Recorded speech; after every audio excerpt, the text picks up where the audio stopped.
ఇలాంటి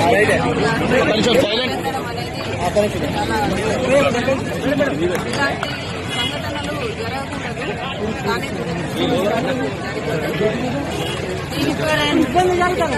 కుటుంబానికి నా ప్రగాఢ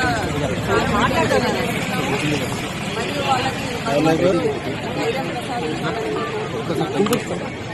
అండ్ ఇప్పుడు ఏంటి అంటే ఇప్పుడు వాళ్ళకి ప్రభుత్వం తరఫున ఒక 10 లక్షల రూపాయలు మరియు గౌరవ నర్సంపేట ఎమ్మెల్యే గారు కూడా ఒక 5 లక్షల రూపాయలు త్రూ కలెక్టర్ గారి ద్వారా మరియు ఆర్టీసీ కార్పొరేషన్లో వారి కుటుంబ సభ్యులకి ఒక ఉద్యోగము దీన్ని తెలియజేస్తున్నారు. అది నేను వాళ్ళ కుటుంబ సభ్యులకు కూడా తెలియజేయడం వాళ్ళు దాన్ని సమ్మతంగానే ఉన్నట్టు కనిపించింది.